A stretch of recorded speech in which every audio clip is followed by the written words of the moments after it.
Er kishi umri davomida faqatgina bir marotaba xalqqa, prezidenti va ota-bobolarning pok ruhlari oldida o'z yigitlik ondini qabul qiladi. Qasamyod qabul qilgan har bir yigit umr bo'yi mana shu burchiga sodiq farzand bo'lib, so'nggi tomchi qoni qolgunicha vatan tuprog'ini qadrlash lozimligini butun vujudi bilan his qiladi.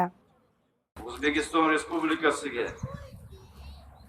qaratilgan har qanday tashabbus va g'arazli harakatlarga qarshi ayovsiz kurashiga O'zbekiston Respublikasi Konstitutsiyasi, qonunlari va umumharbiy nizomlariga qat'iy amal qilishga, davlat va harbiy sirlarni saqlashga, quruqlikda, sovuq suvda, havoda har qanday sharoitga ham o'z burchini vijdonan bajarishga, el yurtning yuksak ishonchini oqlashga tantanali ravishda qasamyod qilishi kabi niyatlar mujassam etilgan.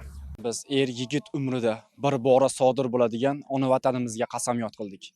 Safdoshlarim nomidan bemalol ayta olamanki, biz ota-onamiz bergan tarbiyasini oqlaymiz va ona vatanimizga qilgan qasamyodga bir umr sodiq qolamiz. O'zbekiston Respublikasiga sadoqat bilan xizmat qilaman. Musaffo osmon, oliyjanob va tanti xalq shonli tarixga ega vatan oldida qasamyod qilish uchun bugun ko'plab yigitlar safga tizildi. Xususan, O'zbekiston Respublikasi Harbiy aviatsiya institutida ham mazkur tantanali tadbir bo'lib o'tdi. Ota-onalar, faxriy mehmonlar, shuningdek davlat va jamoat tashkilotlaridan tashrif buyurgan vakillar navqiron yurt posbonlarining kelgusidagi xizmatlarda bukilmas iroda hamda ulkan zafarlar tilashdi. Men Xo'jayev Yusufxo'ja Ziyodxo'jao'g'li O'zbekiston Respublikasi Qurolli Kuchlar safiga kirar ekanman.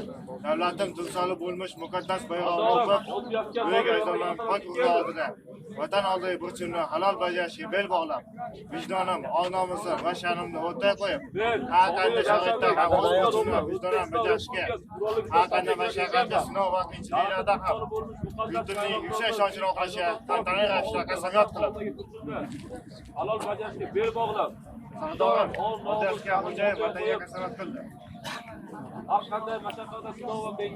harbiy qismlarimizda yangi chaqirilgan muddatli harbiy xizmatchilarimizning xalqqa, prezidenti va shu bilan birgalikda ajdodlarning pok ruhlari oldida muqaddas qasami, ya'ni yigitlik ontini qabul qilish marosimi o'tkazilmoqda, ya'ni vatanga qasamyod qabul qilishmoqda.